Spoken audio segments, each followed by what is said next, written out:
Hey, welcome back to Entraz. As you may remember from our last episode, we went through ESXi a little bit and created a Windows Server 2022 virtual machine. We are going to continue our lab by initially setting up the server, changing the computer name, and installing Active Directory domain services to set up a new domain controller in a new forest. So alright, let's get started here. Continuing on from the previous episode, we are now in the VM and the Server Manager application that will start automatically. Keep in mind you can reopen this from the Start menu using the Windows button at the bottom. We are also greeted with a pop-up telling us about Windows Admin Center. Though we'll just go through the installation and setup of this in another video, so we can either select Don't Show the Message Again or just close the window. On the dashboard page of Server Manager, we are shown some information about the server. We have some options: Quick Start, What's New, and Learn More. Some good Quick Start tips: we should configure the local server, which we'll do in a second. We will also add the Active Directory role in a few minutes as well. We can add other servers to Server Manager. As you see on the left, we have the All Servers option. We can create a server group and of course connect the server to cloud services. Underneath the Quick Start, we get to see some information on the running status. We currently have file and storage services installed by default, so we see this here and on the left, as well as local server items we can look at. For now, let's go to local server and see what we can do. Here we have the main properties of the server. We can look at and change the computer name, which is by default win-something. Along with changing the computer name, we can change the workgroup to a domain membership. We can also see the status and configuration of Microsoft Windows Defender Firewall. It would be a great idea to learn and understand the local firewall, though it does kind of suck the way Microsoft implemented the advanced firewall features. A third-party host firewall would probably be a better solution depending on what you're going to accomplish. Remote management lets you manage a server through Server Manager on another server. Remote desktop will allow you to RDP or remote desktop using the Microsoft Terminal Services Client or MSTSC.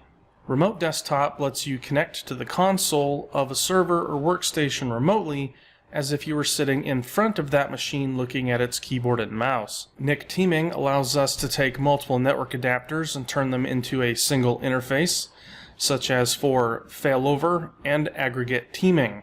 If you have two 10 gig interfaces and you team them, they will send traffic over each link individually depending on the teaming algorithm we have used.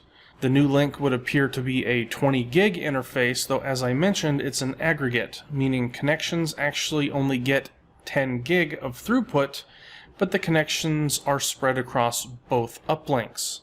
We see the operating system is Windows Server 2022 Data Center Evaluation Edition, and we'll get some hardware information as well. On the right side, we see the last installed updates, the configuration of Windows Update, and when we last checked for updates. Microsoft also has a built-in Microsoft Defender antivirus, which is helpful as well. We can see the feedback and diagnostic settings. We can set the IE Internet Explorer Enhanced Security configuration, which is on by default. If you expect to use the server to connect to insecure sites or the internet in general, you should look at turning this off. If not, it's best to leave it on. We can also configure our time zone, which is another good idea to keep time proper. And of course, lastly, our product ID. For now, let's click on the computer name, which brings up the System Properties window. We can enter the computer description, see the full computer name, and the workgroup. We need to change the computer name, so we'll click on Change. We now get a dialog box where we can change the name of the server, and we can specify domain membership or workgroup membership. We do want to change the computer name, so I'll specify NTRDC01 and click OK. This dialog box tells us that we need to restart the computer to apply the changes. So clicking OK, the dialog closes and we're back at System Properties. Upon closing System Properties, we are asked if we want to restart now or later. If we have saved and closed everything necessary, we can just click Restart Now and the computer will reboot. As this VM is on SSD, it will restart super fast. Clicking that VMware tab at the top, Guest OS, and Send Keys, we can specify Control-Alt-Delete to relog into the server. If you attempt to open any of the management options before the server is ready, you'll get a pop-up message. Server Manager is collecting inventory data. The wizard will be available after data collection finishes. Waiting a little bit, we can try again. Clicking on Manage, we can add roles and features, remove roles and features, add servers to Server Manager, create a server group, and look at Server Manager properties. For now, of course, we want to add roles and features to install Active Directory. We now get the Add Roles and Features wizard. We do have the ability to skip this page by default if we click that box. This wizard helps you install roles, role services, and features. You determine which roles, services, and features to install based on the computing needs of your organization, such as sharing documents, hosting a website, or even having a central identity repository like we're going to do here. To remove roles, role services, or features, you can start the Remove Roles and Features wizard. Before you continue, verify the following tasks have been completed. The administrator account has a strong password. The network settings, such as static IP addresses, are configured. The most current security updates from Windows Update are installed. If you must verify that any of the preceding prerequisites have been completed, close the wizard, complete the steps, and rerun the wizard again. To continue, click Next. We will be setting an IP address later, but for now we'll just click Next and choose to install role-based or feature-based installation for Windows applications that we can install. We also have the ability to choose Remote Desktop Services installation. Remote Desktop Services allows the configuration of MSTS, or the Microsoft Terminal Services Client. We'll do a video on terminal services at some point, but we won't worry about this now. For now, we want to install a role, so we'll leave this as is and click Next.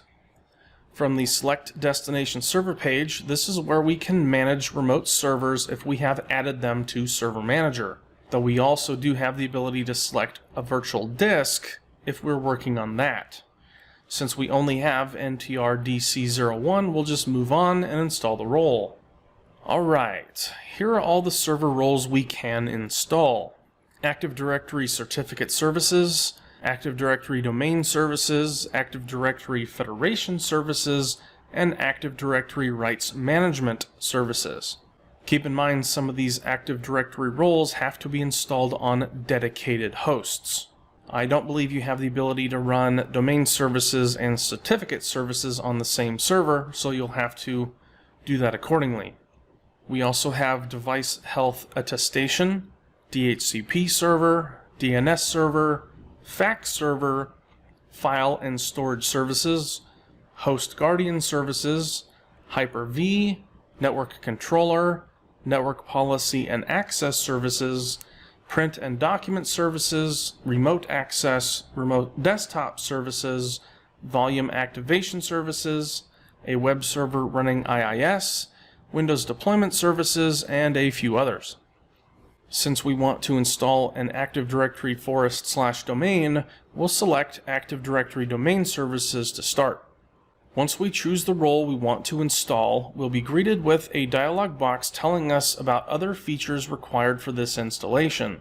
In this case, we have tools, group policy management, remote server administration tools, role administrative tools, Active Directory Directory Services, and Active Directory Lightweight Directory Services tools, the Active Directory module for Windows PowerShell, Active Directory Domain Services tools, such as the Active Directory Administrative Center, and Active Directory Domain Services snap-ins and command line tools.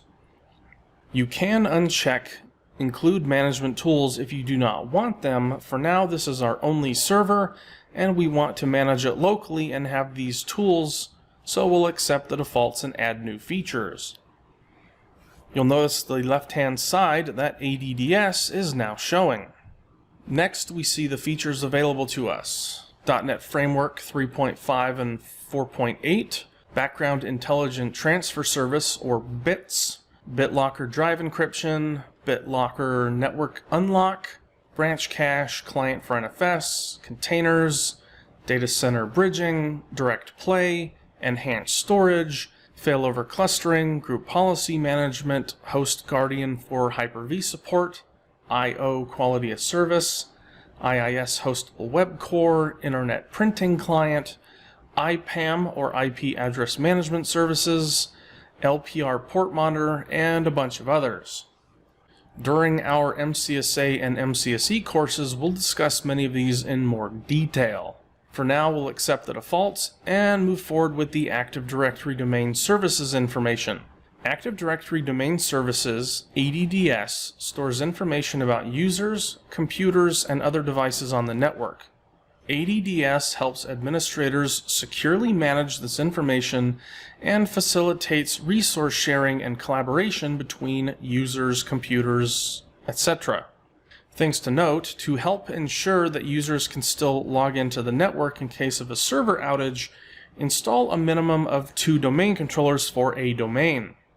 ADDS requires a DNS server to be installed on the network, and if you do not have a DNS server installed, you will be prompted to install the DNS server role on this machine.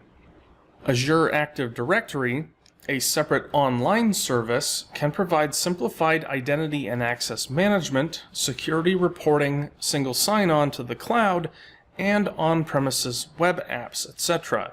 We are good to go, so we'll hit Next, where we can verify everything and click Install to move forward. We do have the ability here to restart the server automatically if required.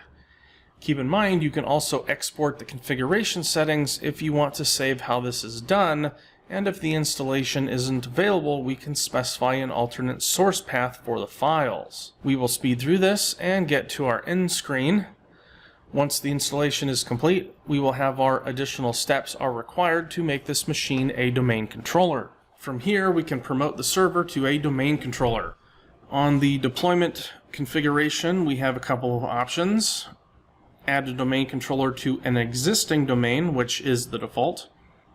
If we have an existing domain and we need an additional domain controller, we can join that domain here as well. We can also create a new domain in an existing forest.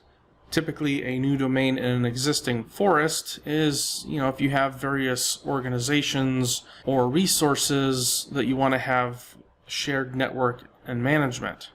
A lot of the time, subdomains are created to separate business units. Like entraz.com would be the forest root for enterprise management only, and we could have subdomains like training.entraz.com and learning.entraz.com if we need to separate those units for various divisions. You must specify alternate credentials that have rights to create domain controllers and additional domains if that's of course what you're doing. For now, we'll set add a new forest to create our first forest and first domain controller. Here we specify a root forest domain name, entraz.com. Next, we have our domain controller options, the forest functional level and domain functional level. Basically, these provide certain features around the version of Windows and Active Directory. If you have Server 2012 domain controllers in your forest, it will need to be set to Server 2012. If you have 2012 domain controllers in an existing domain, you must set the domain functional level to 2012. For now, with the first server being Server 2022, we can select 2016 because apparently Microsoft hasn't added feature set that require new levels in the last 6 years. After selecting or leaving default, we get the option to install DNS, which we'll have to do if we don't already have one.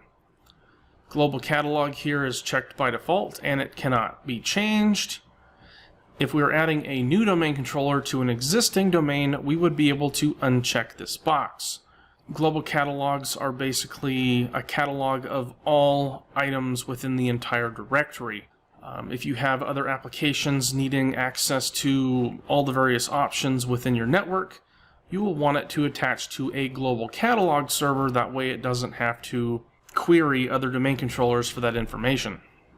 The read-only domain controller option is available when adding additional domain controllers as well, and as the name alludes to, is that it is read-only. You cannot change any of the domain objects from this domain controller, and all users/passwords will have to be replicated to this machine for authentication services. For DSRM, the Directory Services Restore mode, we need to enter a password.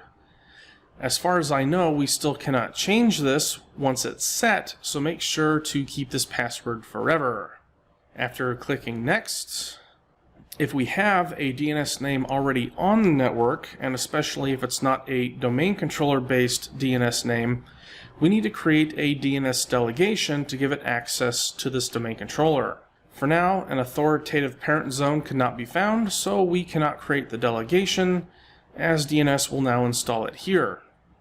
Next, the server will verify no other devices are using the NetBIOS name we chose for the fully qualified domain name, entraz.com, which a NetBIOS name is not fully qualified, i.e. it only searches for entraz without the .com.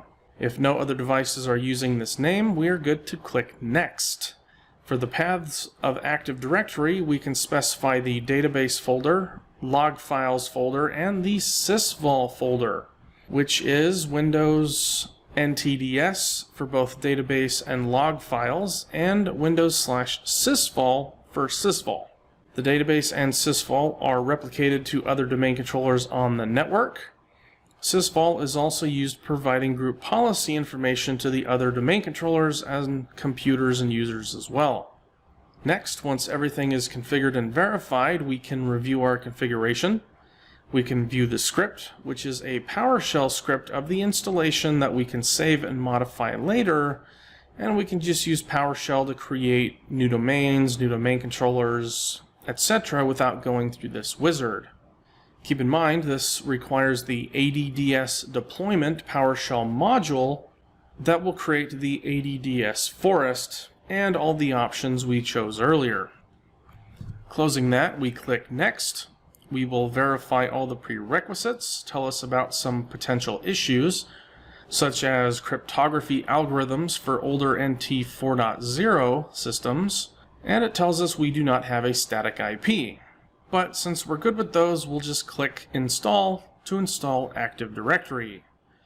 Once this is done and we have it reboot, we can log in again. So let's just not see this box again. We'll check Do Not Show and close it. Let's click on Local Server and we'll see that we are now in the entraz.com domain. We do need to assign a static IP address, so we'll click on the IPv4 address assigned by DHCP. IPv6 is also enabled and you can open it from that link as well. Once we go into the IP address information, we'll head into Properties. We'll see what our IPv4 and IPv6 connectivity status is, if the media is enabled, and of course the uptime and speed of the interface. To manage the adapter settings, we'll click on Properties. The Properties windows gives us a few different options. Client for Microsoft Networks, File and Printer Sharing for Microsoft Networks, QoS Packet Scheduler, IPv4, Microsoft Network Adapter Multiplexer Protocol, LLDP Protocol Driver, and IPv6. Since we want to configure IPv4, let's double-click that. The IPv4 dialog comes up, and we can change from Obtain an IP address automatically and use the following IP address.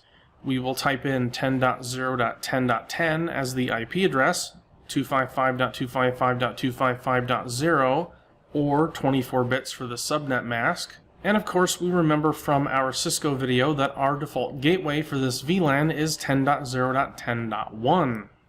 We then would have to specify the DNS addresses for name resolution. As an example, how do you get to entraz.com without knowing the IP address? Well, a DNS server, of course. This server will map ntras.com to 10.0.10.10. The loopback address, basically meaning talk to self, is in the 127 range. In this case, we use the 127.0.0.1. Basically, with the 127 network, if the Active Directory domain controller needs to resolve a name to IP address, it will just look in its own DNS entries. If we're going to have a second domain controller or second DNS server, we can enter that alternate DNS server here. So for example, if we were going to create or already have another box, we can configure 10.0.10.11, hit OK, OK, and then close. Let's exit out of our network connections, take a look at command, and try to ping ntras.com. We may get a failure if we try right away. However, after a while, ntras.com now replies to 10.0.10.10. We can verify the IP configuration by checking ipconfig and ipconfig/all. We verify that DNS server is properly configured, 10.0.10.10. After waiting a while, we can now translate ntras.com to 10.0.10.10 according to the DNS server. Alright, so I know this was a short video on Active Directory domain services. Nice, simple installation. In the next video, we're going to talk about the installation of vCenter server to manage our ESXi hosts. This one should also be fairly simple. I believe we have a failure that we can show you, and when we try a second time, it works. So depending on how long the installation of vCenter server video is, we may show you the Active Directory integration of vCenter in the next video, and we'll be done with our home lab. Or if it takes a while, we'll create another video talking about Active Directory integration all by itself. For now, I'd like to thank you for watching our installation of Active Directory domain services, and we'll see you in the next one.